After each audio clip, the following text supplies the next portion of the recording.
Dear friends, आज हम लोग एक ऐसे इशू पर बात करेंगे जिससे हम सभी प्रभावित हैं। हम सब उससे जूझ रहे हैं और अपने अपने तरह से उससे हैंडल भी कर रहे हैं।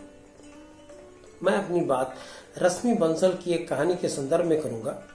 रश्मि बंसल भारत की एक बहुत ही प्रसिद्ध नॉन फिक्शन राइटर हैं। उन्होंने अपनी पढ़ाई IIM अहमदाबाद से की है और उन्होंने अनेकों अच्छी किताबें लिखी हैं। आइए अपनी बात शुरू करते हैं। सूरज का एक ही सपना था, उसे इंजीनियर बनना था। सूरज क्लास 8 में ही डिसाइड कर लिया कि वह एक अच्छा इंजीनियर बनेगा। वो बहुत मेहनती था, मन लगाकर पढ़ता था, उसका रिजल्ट भी अच्छा होता था। सूरज के पिताजी एक प्राइवेट कंपनी में काम करते थे, आमदनी बहुत ज्यादा नहीं थी, फिर भी वो चाहते थे कि सूरज की पढ़ाई में कोई कमी नहीं रहे, हर तरह से उसे सपोर्ट करते थे। समय आया, सूरज के पिताजी ने सूरज का दाखिला एक प्रसिद्ध IIT कोचिंग में करवाया। IIT में तो नहीं हुआ, लेकिन एक अच्छे सरकारी इंजीनियरिंग कॉलेज में सूरज का एडमिशन हो गया और सूरज को मैकेनिकल इंजीनियरिंग मिला। सूरज हॉस्टल चला गया, बहुत से सपने लेकर, बहुत सी उम्मीदें लेकर। फिर हॉस्टल का अपना माहौल था, कॉलेज का अपना माहौल था, सूरज उसमें रम गया। सूरज का रिजल्ट अच्छा था, बहुत अच्छा था, लेकिन एक्सेलेंट नहीं था। प्लेसमेंट का समय आया, सब साथियों की तरह सूरज भी IT कंपनी के प्लेसमेंट प्रोसेस में पार्टिसिपेट किया, उसका सिलेक्शन हो गया। इस बीच कोविड-19 फैलने लगा, हॉस्टल बंद कर दिया गया, सब दोस्त अपने घर चले गए, सूरज भी अपने घर आ गया। सूरज बहुत खुश था, उसके घर में सभी खुश थे, खास करके उसके पिताजी बहुत खुश थे। इस बीच कॉलेज ने जो लास्ट सेमेस्टर का एग्जाम था, या तो ऑनलाइन करा लिया या फिर लास्ट 3 एग्जाम के मार्क्स के आधार पर चौथे सेमेस्टर का नंबर दे करके उसे रिजल्ट पब्लिश कर दिया। कंपनियां जिन्होंने प्लेसमेंट का ऑफर दिया था, वो या तो डेट ऑफ ज्वाइनिंग एक्सटेंड करने लगी, डेफर करने लगी, या फिर ऑफर को कैंसिल करने लगी। सूरज को जिस कंपनी ने ऑफर दिया था, इन्होंने अपना ऑफर विड्रॉ कर लिया। सूरज इससे दुखी हुआ और धीरे धीरे डिप्रेशन में जाने लगा। ऐसी ना जाने कितनी घटनाएं मैं आपको अपने आसपास की 1-2 घटना के बारे में बताता हूं। पहला है अमित की कहानी। अमित बेंगलोर में अच्छी खासी नौकरी कर रहा था। फरवरी में उसने MBA की तैयारी के लिए नौकरी छोड़ दी और इस बीच में मार्केट का पूरा इक्वेशन बदल गया।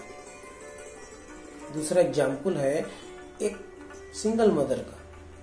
तो 2 साल नौकरी करने के बाद बच्चों को केयर करने के लिए उसने नौकरी छोड़ी।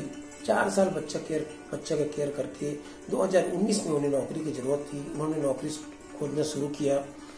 जनवरी 2020 में उन्हें एक ऑफर मिला जो मई से इफेक्टिव था,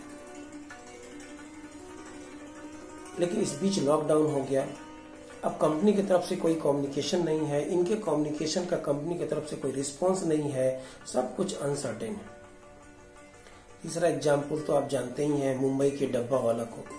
वो डब्बा वाला जो वहां ऑफिस में टिफिन पहुंचाया करते हैं, जो अपनी पंक्चुअलिटी के लिए, अपनी एक्यूरेसी के लिए, इफेक्टिव मैनेजमेंट के लिए पूरे विश्व में प्रसिद्ध है। 2 लाख डब्बा वाला पिछले 3 महीना से बेरोजगार है।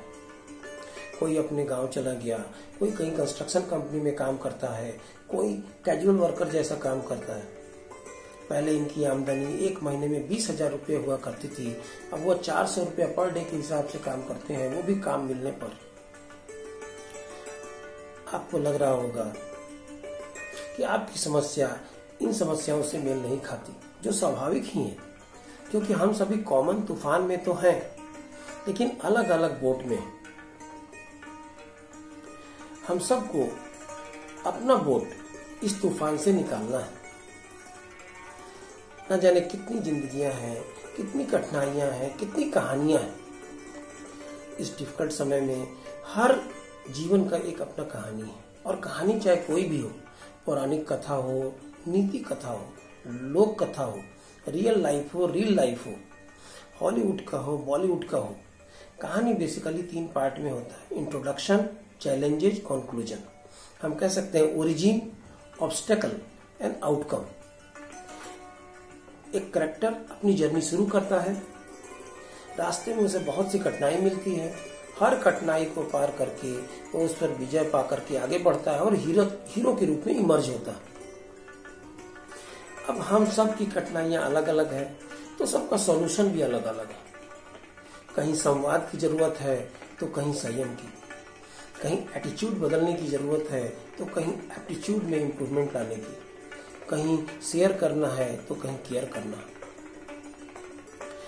ऐसे समय में आप अपने बोट को सेफली निकालें, सूरज अपने बोट को सेफली निकाले और मैं अपने बोट को सेफली निकालूं। मैं विश्वास करता हूं कि आप अपने बोट को सेफली निकालेंगे और अपनी कहानी के हीरो बनेंगे। मैं अपनी बोट को सेफली निकालूंगा और अपनी कहानी का हीरो बनूंगा। सूरज अपने बोट को सेफली निकालेगा और अपनी कहानी का हीरो बनेगा। हम सभी अपने अपने बोट को सेफली निकालेंगे और अपनी कहानी का हीरो बनेंगे। आपकी जंग में आपकी जीत हो, ऐसी शुभकामनाओं के साथ सुनने के लिए धन्यवाद। Thank you.